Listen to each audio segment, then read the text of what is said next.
Alors, ce qu'on va faire, on va rester dans la console, tac, on peut fermer ça. On va ici écrire des titres, par exemple H1. Alors lui, on va lui mettre une classe, on va écrire premier titre. Premier titre, par exemple, ici je vais mettre lorem 5. Ensuite, on va avoir un H2, lui va avoir un ID. Alors avec emmet, on peut faire hashtag premier ID. Hop. Également un lorem, très bien. Et ensuite, on va avoir un H3 sans ID ni classe. Et on va lui mettre lorem 5 comme ça. Très bien. Donc, on a tout ça. Ici, ce qu'on va pouvoir faire à tous les LI, on clique, on appuie sur Alt, on vient cliquer comme ça. Et on va créer item list par exemple. Item list par exemple ici directement. Ok, donc tac, tac, tac, ça. Et ici, on va se créer par exemple ce qu'on peut créer un paragraphe, lorem 25. Nickel. Donc, ce qui est important, c'est pas le texte qui est écrit ici, mais plutôt les différents attributs qu'il y a ici. C'est-à-dire que là, on va avoir une classe, là, on va avoir un ID. Là, on va essayer d'attraper cet élément avec juste la balise.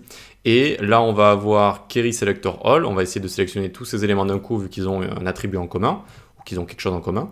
Et là, on va essayer de attraper ça avec query selector. Donc, on va venir dans notre app.js ici. Alors, est-ce que ça passe les deux à côté ? À la limite, on va juste réduire un petit peu ça. C'est juste pour vraiment voir les deux en même temps, histoire de mieux s'y retrouver. Donc ici, on va revoir rapidement les sélecteurs du DOM, parce que c'est important de les connaître. Donc ici, par exemple, je peux faire const premier titre est égal. Et donc pour sélectionner les éléments, la majorité du temps, on fait document, point. Et donc ici, par exemple, avec la classe, on va faire getElement by class name. getElement by class name. Et donc ici, hop, hop, on va lui mettre quoi? La classe qui a écrit, c'est-à-dire premier titre comme ça. Ensuite, on va pouvoir le loguer, et donc on va loguer premier titre. Hop. Alors, je vois que c'est pas très présentable, alors ce qu'on va faire, on va juste, hop, on va le mettre ici. Et voilà, on va plutôt faire comme ça. Et donc, qu'est-ce que ça donne getElements by class name? Eh bien, ça va donner un tableau HTML collection. Et donc, à l'intérieur de ce tableau, qu'est-ce qu'il va y avoir? À l'index 0, il va y avoir notre premier titre ici. Mais vous aurez remarqué qu'il y a elements ici, il y a un S. D'accord? Et donc, si ici je duplique, maj alt flèche du bas, dans ce tableau, qu'est-ce qu'il va y avoir à votre avis? Eh bien, il va y avoir tous les H1 avec la classe comme ça, avec la classe premier titre. Ok, donc il ne faut pas oublier que c'est getElements by class name et le getElements by class name ici n'existe pas. D'accord? Il y a juste getElements by class name comme ça. Donc ça, c'est pour les classes, si vous avez envie d'en avoir une ou plusieurs. Ensuite, on va mettre dans une constante ici, const second titre est égal document, point, et ici, on va pas faire un query selector, on lui a mis un ID. Donc, vu qu'on lui a mis un ID, eh bien, alors, hop, on va pouvoir lui mettre getElement by ID, hop, et je l'avais appelé second titre ou deuxième titre. Alors non, je l'avais appelé premier ID. Je l'avais appelé premier ID ici. Donc ici, par exemple, je peux mettre premier ID, tac, et ici, donc, premier ID. Ok, donc ça sert tout simplement à sélectionner les éléments du DOM à chaque fois, et suivant leurs caractéristiques, c'est-à-dire suivant vraiment leurs ID, leurs classes, ou encore leurs balises. On va voir la balise juste après. Et donc ici, il me rend directement l'élément du DOM, ce qui est assez pratique. Enfin, on peut le visualiser directement, et on peut l'utiliser directement. Alors que là, il ne faut pas oublier que HTML Collection, c'est un tableau, d'accord? Donc il faut d'abord aller dans le tableau, prendre l'élément qu'on veut, et ensuite on peut l'utiliser comme on veut. Voilà. Donc getElement by ID, pas mal quand vous avez un ID, évidemment.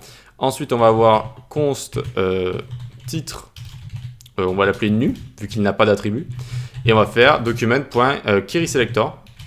Alors, c'est mon préféré, en général, il est pas mal, vu qu'il permet de tout sélectionner, à la fois les ID, les classes, et à la fois les balises en elles-mêmes. Et donc, j'ai juste à faire H3 ici, et je peux le log, titre nu. Hop, tac, j'ai bien mon H3 qui est juste ici, vous voyez?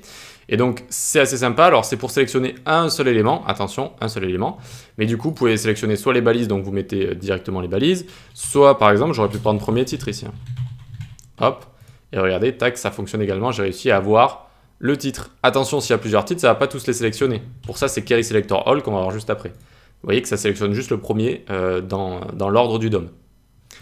Hop, hop, ok. DOM, ça veut dire Document Object Model, hein, je le rappelle encore une fois. Donc, c'est juste la représentation de toute notre structure HTML, Ok, donc on a titre nu ici, et donc pour les ID, bien à chaque fois que vous avez un ID, vous n'oubliez pas, si c'est une classe, vous mettez un point, si c'est un ID, vous spécifiez ID ici.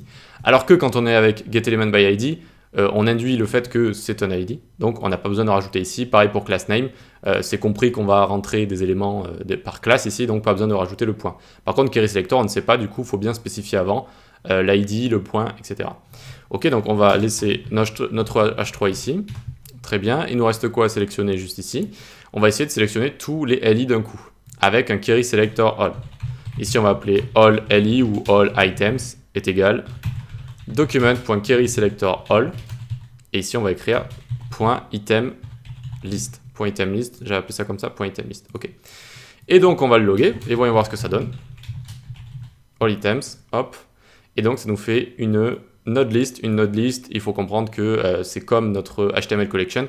Ça va être un tableau avec tous les éléments qu'on a sélectionnés, et donc on va pouvoir directement y accéder comme ça.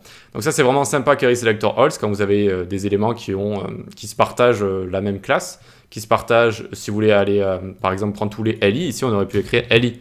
Vu qu'on a une seule liste dans la page, ça va, ça n'allait pas poser trop de conflits. Si on a plusieurs listes, on évite de faire ça évidemment, sinon ça va juste sélectionner la première. Et donc ici, ben, ça me donne exactement la même chose, c'est-à-dire ça me redonne un tableau avec tous les éléments LI ici à l'intérieur. Ok, maintenant qu'on a vu ça, on va pouvoir passer à la suite, comment créer des éléments et comment supprimer des éléments.